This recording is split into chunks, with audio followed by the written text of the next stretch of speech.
지난 주간에는 우리나라 전례의 큰 명절 한가위날, 곧 추석이 있었습니다. 그래서 한 주간을 쉬고 오늘에 모이게 되었습니다. 요즘 세상이 참 이상하게 돌아가지요. 온 세계가 필요 이상의 공포 분위기에 휩싸여 있는 듯한 느낌입니다. 눈으로 보이지도 않는 바이러스로 인해 지나치게 호들갑을 떨고 있는 것은 아닌가 싶을 정도입니다. 그렇지만 최근에 선교사님들도 이번 코로나로 인해 순직하시거나 큰 고통을 겪는 분들이 여전히 많아 안타깝습니다. 세상의 공포 분위기로 자꾸만 몰아가는 것은 분명 우리 주님 다시 오실 날이 얼마 남지 않았다는 분명한 신호로 여겨집니다. 예수님은 담대하라, 내가 세상을 이기었노라고 선언하셨지만 우리는 여전히 세상을 두려워하고 있습니다. 그리고 우리들은 너네 염려하지 말라시며 너희는 먼저 그의 나라와 의를 구하라고 말씀하셨건만 우리는 여전히 현 시대를 염려로 몹시 불안해하고 있습니다. 무엇이 문제입니까? 우리는 김영권 선교사님과 이성민 선교사 네 분의 수고와 헌신으로 팬데믹 코로나19 시대에 갑자기 각광을 받게 된 인터넷 화상 미팅 줌을 매개로 복음 가득한 교회 조승우 목사님을 초청하여 두 차례의 선교사 성경 사경회를 통해 단순한 복음의 원리이면서 복음의 본질이라 할 수 있는 성경의 복음, 성경의 전도를 주제로 12강과 27강의 메시지를 받았고 적지 않은 도전을 받았습니다. 그래서 우리는 해를 넘기면서까지 이 사역에 돌입하게 되었고 우리 스스로의 역량을 키우기 위해 자체적인 성경 사경회를 반복하여 실행하고 있습니다. 따라서 우리는 이달 초부터 다시 성경 복음, 성경의 전도 제12강의 말씀을 여러 선교사님들이 동참하여 나누게 되면서 지난 2회에 걸쳐 제1강 성경의 복음을 정충만 선교사님이 증거하셨고 조금 전 제2강 인간 복받은 존재를 상용규 선교사님께서 증거해 주셨습니다. 제가 제3강 문제가 생기다를 함께 나누려고 합니다. 무엇이 문제입니까? 우리는 그것을 알기 전에 먼저 사람이 어떤 존재인가를 알아야 합니다. 그래서 사람의 존재적 가치를 찾아야 합니다. 우리는 하나님의 말씀 속에서 네 가지를 발견할 수 있습니다. 사람은 어떤 존재입니까? 사람의 존재적 가치를 알아야만 합니다. 영원한 존재입니다. 창세기 1장 1절 말씀은 태초에 하나님의 천지를 창조하시니라. 하나님께서 세상을 창조하셨다고 선포하십니다. 2절 말씀에 땅이 혼돈하고 공허하며 흑암이 깊음 위에 있고 하나님의 영은 수면 위에 운행하십니다. 하나님께서 세상을 창조하시기 이전의 상황이 어떠했는지를 설명합니다. 하나님께서 세상을 창조하시면서 가장 먼저 빛을 창조하셨고 그 빛은 생명의 원천입니다. 빛 없이 생존할 수 있는 하나님의 피조물들은 전무합니다. 또 궁창을 창조하셨고 땅 위에 온갖 식물들을 창조하셨습니다. 하늘에 1월 성씨를 만드셨으며 바다에 헤아릴 수 없을 정도로 많은 물고기와 하늘을 나는 여러 가지 새들과 땅 위의 모든 동물들을 창조하셨고 가장 마지막에 사람을 창조하셨습니다. 창세기 1장 26절과 7절 말씀에서 하나님이 이르시되 우리의 형상을 따라 우리의 모양대로 우리가 사람을 만들고 하나님의 자기 형상 곧 하나님의 형상대로 사람을 창조하시되 남자와 여자를 창조하시고 라고 말씀합니다. 하나님께서 사람을 아주 특별한 방법으로 창조하셨습니다. 먼저 땅에 흙을 모양을 만드셨고 그 코에 생기를 불어넣어 생명이 되게 하셨습니다. 생명이란 무엇입니까? 살아있는 영이라는 것입니다. 하나님께서는 사람을 생명 곧 살아있는 영으로 창조하여 영생의 존재가 되게 하셨습니다. 하나님께서는 당신을 하나님으로 여겨줄 대상이 필요했습니다. 이는 하나님이 하나님 되시기 위해서였습니다. 관계적 대상이 필요하셨습니다. 그래서 하나님께서는 당신과 동격의 대상으로 사람을 창조하신 것입니다. 결국 하나님께서 세상을 창조하신 궁극적 목적은 사람을 창조하시기 위함이셨고 그 이유는 사람과 교제하기 위해서였습니다. 그래서 사람을 당신과 동격으로 창조하셨습니다. 사람과 하나님의 차이는 오직 피조물과 창조자라는 차이뿐입니다. 따라서 하나님께서 사람에게 명령하여 말씀하셨고 사람은 그 명령의 말씀에 순종하면 하나님과 아름다운 관계가 가능한 존재로 창조하셨습니다. 따라서 이것은 모든 피조물 중에 오직 사람만이 누릴 수 있는 최고의 광령이었습니다. 하나님의 모양과 형상대로 창조된 피조물이었습니다. 창세기 2장 7절 말씀은 여호와 하나님이 땅을 흙으로 사람을 지으시고 생기를 그 코에 불어넣으시니 사람이 생명이 되니라고 말씀하셨고 요한복음 4장 24절 말씀은 하나님의 영이라고 말씀하십니다. 하나님께서는 사람을 땅의 흙으로 모양을 만드셨다고 했지요. 그리고 그의 생기를 불어넣어 생명이 되게 했다고 했습니다. 이는 영원한 존재가 되게 하신 것입니다. 이는 곧 사람에게 베푸신 하나님께서 베푸신 최고의 특권이요 또한 유일한 특권이요 이것은 사람의 첫 번째 존재적 가치입니다. 두 번째는 왕과 같은 존재라고 하는 사실입니다. 창세기 1장 28절은 하나님이 그들에게 복을 주시며 하나님이 그들에게 이르시되 생육하고 번성하여 땅에 충만하라 땅을 정복하라 바다의 물고기와 하늘의 새와 땅에 움직이는 모든 생물을 다스리라. 창세기 9장 1절 2절은 하나님의 노아와 그 아들들에게 복을 주시며 그들이 이르시되 생육하고 번성하여 땅이 충만하라 땅의 모든 짐승과 공중의 모든 새와 땅에 기는 모든 것과 바다의 모든 물고기가 너희를 두려워하며 너희를 무서워하리니 이것들은 너희의 손에 붙였음이니라. 하나님께서는 인류의 조상 아담에게 모든 만물을 곧 하나님의 피조물을 상대로 두 가지 특별한 권한을 부여하셨습니다. 그것은 하나님께서 인류를 물로 심판하신 후 두 번째 인류의 조상이 된 노아에게도 동일한 권한을 주셨습니다. 정복하라입니다. 남의 나라나 이민족 따위를 정발해 복종시키는 걸 의미하지요. 하나님이 창조하신 모든 만물들을 정벌하여 복종시킬 수 있는 능력을 사람들에게 허락하신 겁니다. 다스리라 말씀하셨습니다. 이는 국가나 사회, 단체, 집안일을 보살펴 관리하고 통제하다는 의미지요. 세 가지, 보살피다, 정성을 기울여 보호하며 돕다, 관리하다, 시설이나 물건의 유지, 개량 따위 일을 맡다, 통제하다, 일정한 방침이나 목적에 따라 행위를 제한하거나 제약하다. 이것이 자연을 통제할 수 있고 자연을 전 보살피고 관리하고 통제해야 할 우리의 권한입니다. 이게 바로 왕과 같은 존재가 되게 하셨다는 거지요. 따라서 사람은 하나님께서 창조하신 모든 만물들을 정복하고 다스릴 권한을 부여받은 왕과 같은 존재가 되게 하셨다는 것. 이것이 바로 사람의 두 번째 존재적 가치입니다. 세 번째 존재적 가치는 하나님의 자녀입니다. 요한복음 1장 12절 13절은 영접하는 자 곧 그 이름을 믿는 자에게는 하나님의 자녀가 되는 권세를 주셨으니 이는 혈통으로나 육정으로나 사람의 뜻으로 나지 아니하고 오직 하나님께로부터 난 자들이라고 말씀하십니다. 로마서 8장 14절 15절은 무릇 하나님의 영으로 인도함을 받은 사람은 곧 하나님의 아들이라. 너희는 다시 무서워하는 종의 영을 받지 아니하고 양자의 영을 받았으므로 우리가 아빠 아버지라고 부르짖느니라. 갈라디아 6장 4장 6절 말씀대로 너희가 아들이므로 하나님이 그 아들의 영을 우리 마음 가운데 보내사 아빠 아버지라 부르게 하셨느니라고 말씀합니다. 하나님께서는 사람을 하나님의 자녀가 되게 하시려고 당신의 아들 예수 그리스도를 성육신하게 하셨고 예수 그리스도를 믿는 자마다 구원하셔서 그들을 자녀가 되게 하셨습니다. 이것이 사람의 세 번째 존재적 가치입니다. 마지막 그리스도인입니다. 갈라디아 1장 4절은 그리스도께서 하나님 곧 우리 아버지의 뜻을 따라 이 악한 세대에 우리를 건지시려고 우리 죄를 대속하기 위하여 자기 몸을 주셨으니 영광이 그에게 세세토록 있을지어다. 아멘이라고 말합니다. 계시록 1장 6절은 그의 아버지 하나님을 위하여 우리를 나라와 제사장으로 삼으신 그에게 영광과 능력이 세세토록 있기를 원하노라다. 아멘.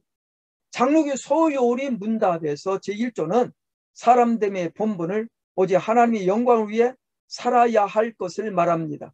그러면 하나님의 영광을 위한 것은 그리스도인에게서 필수적인 조건입니다. 그래서 사도 바울과 요한은 그의 편지와 계시로에서 하나님께 세세토록 영광을 돌려야 할 것을 가르치며 증거했던 것입니다.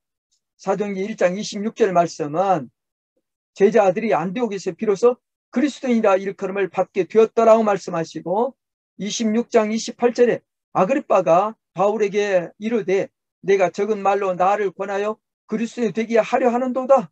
바울이 이르되 말이 적으나 많으나 당신뿐 아니라 오늘 내 말을 듣는 모든 사람도 다 이렇게 결박된 것 외에는 나와 같이 되기를 하나님께 원하나이다라고 말합니다. 안디옥에서 예수 믿는 사람들을 그리스도라고 불렀습니다. 우리나라 초기 성도들을 예수쟁이라 부른 것과 같습니다. 초기는 예수 믿는 사람들을 성을 조롱하며 멸시한 말이었지만 훗날 그것은 성도들의 애칭이 되었습니다. 안디옥에서도 예수 믿는 사람들을 그리스도라 부른 것은 그들을 조롱하며 멸시한 말이었지만 그것은 훗날 그리스도에 속한 사람이라는 명예로운 이름이 되었습니다. 따라서 바울도 예루살렘에서 유대인들에게 붙잡혀 베스도 총독에게 피소되어 아그리빠 왕에게 신문을 받을 때 아그리빠 왕은 바울을 그리스도인이라 불렀습니다. 바울은 그것을 수치스럽게 여기지 않고 오히려 명예로 알았기에 모든 사람이 다 그리스도인이 되기를 원한다고 증거할 수 있었던 것입니다. 주 예수 그리스도를 믿는 자마다 그리스도인입니다. 그리고 그리스도인은 오직 하나님의 영광을 위해 살아야만 합니다. 이 일을 위해 하나님께서 사람을 예수 믿는 그리스도인에게 그리스도인이 되게 하심이 곧 하나님께서 그리스도인에게 부여하신 사람의 네 번째 존재적 가치입니다. 문제가 생겼습니다. 창세기 2장 16절은 여호와 하나님이 그 사람에게 명하여 이르시되 동산 각종 나무의 열매는 내가 임의로 먹되 선악을 알게 한 나무의 열매는 먹지 말라. 내가 먹는 날은 반드시 죽으리라고 하십니다. 대체 하나님께서 인류의 조상 아담과 더불어 에덴 동산에 맺으신 언약 관계를 위한 말씀이었습니다. 장녀가 먼저였고 제아는 그 다음이었습니다. 장녀와 권장은 동산 각종 나무의 열매는 내가 임으로 먹되였습니다. 이런 에덴 동산에 있는 모든 나무의 열매를 마음껏 다 먹으라고 장려하신 말씀입니다. 그 다음에 선악을 알게 한 나무의 열매는 먹지 말라고 제약하셨습니다. 하나님과의 좋은 관계는 순종의 기반을 둡니다. 억지로가 아닙니다. 자유롭게 선택할 수 있게 하셨습니다. 그런데 불행하게도 인류의 조상은 하나님과 맺은 언약을 소홀히 여겨 불순종했습니다. 순종은 매우 지키기 쉬운 것이지만 그들은 불순종하고 말았던 것이지요. 창세 3장 1절과 3절에서 그런데 뱀은 여호와 하나님이 지으신 들짐승 중에 가장 간교하니라.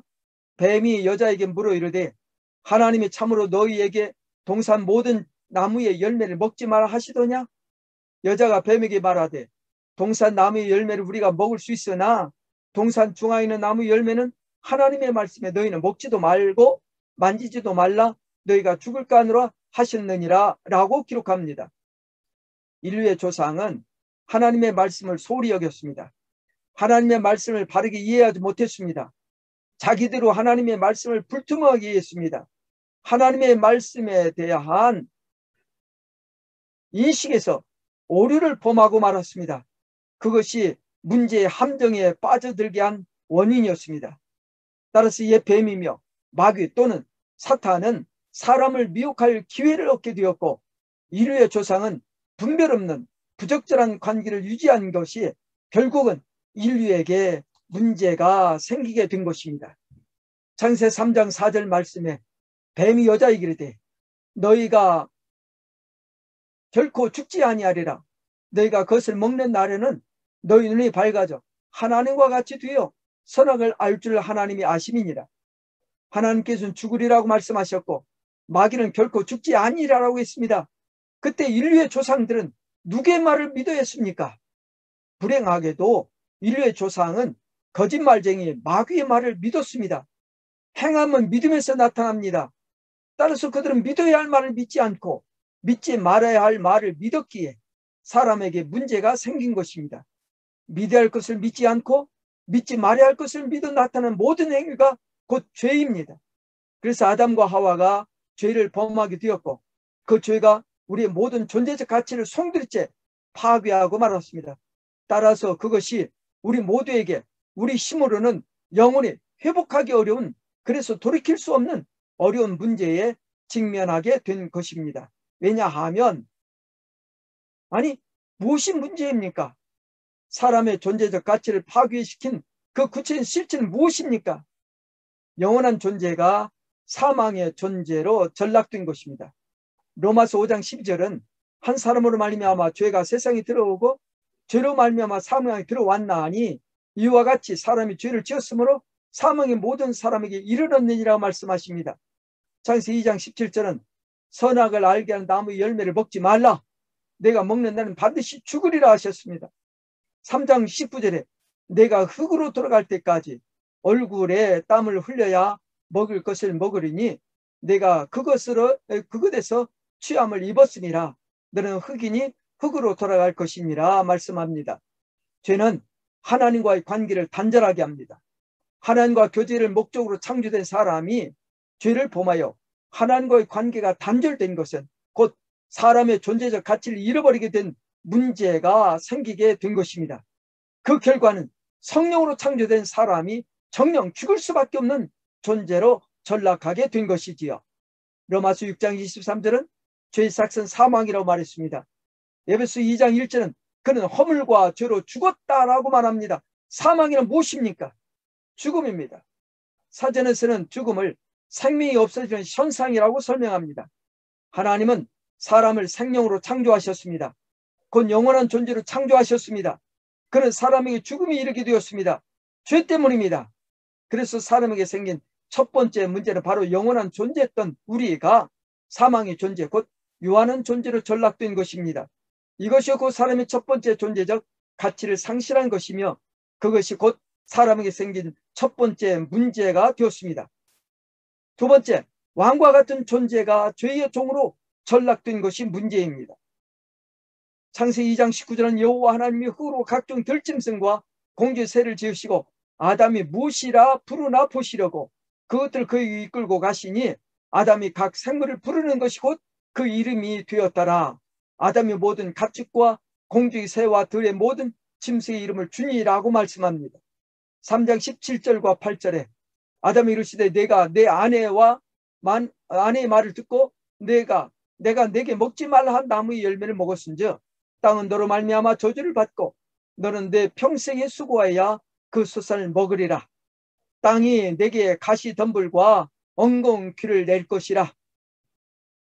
이렇게 하나님께서는 사람에게 모든 만물들을 정복하고 다스릴 수 있는 왕과 같은 존재가 되게 하셔서 모든 짐승에게 이름을 주게 하셨습니다. 그런 인류가 하나님과의 언약을 경솔히 여겨 불순종하게 되면서 에덴 동산에 추방되었고 하나님께 창조하신 만물들과의 관계가 파괴되어 땅이 사람으로 인하여 저주를 받고 이로써 사람은 땅이 가시덤불과 엉겅퀴를 내어 저항을 받게 이른 것입니다. 요한복음 8장 34절에 예수께서 대답하시되 진실로 진실로 너희에게 이르노니 죄를 범하는 자마다 죄의 종이라. 로마서 6장 17절 너희가 본래 죄의 종이더니 갈라스 4장 8절 너희가 그때는 하나님을 알지 못하여 본질상 하나님이 아닌 자들에게 종노릇 하였더니 사람의 죄가 왕적인 존재로 하여금 죄의 종대로 신분을 전락시키고 말았다는 것입니다. 또한 죄의 종이 되었다는 것은 사탄의 종, 곧 마귀의 노예가 되었음을 말합니다. 그래서 히브리서에서는 2장 14절 말씀에 죽음의 세력을 잡은 자 곧 마귀를 멸하시며 또 죽기를 무서워함으로 한평생 매어 종노릇하는 모든 자들을 놓아 주려 하심이라고 말씀합니다. 사람마다 죽음을 두려워합니다. 죽음을 즐거워하거나 죽음으로부터 자유로운 사람은 아무도 없습니다. 그런데도 사람들은 모든 일상에서 죽겠다는 말을 마치 노래의 후렴구처럼 반복합니다. 호흡으로 가네 거의 습관적으로 죽겠다는 말을 남발합니다. 사실은 죽고 싶지 않으면서 말은 죽겠다고 말합니다. 이것은 본능적으로 죽음에 대한 두려움 때문입니다. 나이가 들었거나 건강이 좋지 못한 이들은 죽고 싶다거나 빨리 죽어야 한다는 말을 습관처럼 말합니다. 그러나 그에게 지금 당장 죽으라고 말하면 그는 발끈하고 화를 냅니다. 죽고 싶다는 말은 그야말로 말뿐이지 실상은 아무도 죽고 싶지 않고 오래 살고 싶어 합니다. 그래서 요즘은 극한 상황, 옛날이었으면 당연히 죽었을 사람도 온갖 기계적 방법으로 목숨을 부지시키는 일들이 비일비재합니다. 큰 병원 중환자실에 만원인 이유가 바로 그런 까닭입니다. 죽음을 두려워함은 우리가 죄를 지어 죄의 종이 되었기 때문입니다. 그런즉 왕과 같은 존재가 죄의 종으로 전락되었다는 것은 우리 모두에게 큰 문제입니다. 그래서 사람에게 생긴 두 번째 문제는 바로 왕과 같은 존재도 우리가 죄의 종으로 전락된 것입니다. 그렇게 사람들은 두 번째 존재적 가치를 상실하게 된 것이며 그것은 곧 사람에게 생긴 두 번째 문제입니다. 세 번째는 하나님의 자녀가 마귀의 자녀로 전락된 것이 문제입니다. 요한복음 8장 44절에 예수님께서 유대인들에게 너희는 너희 아비 마귀에서 났다고 말씀하십니다.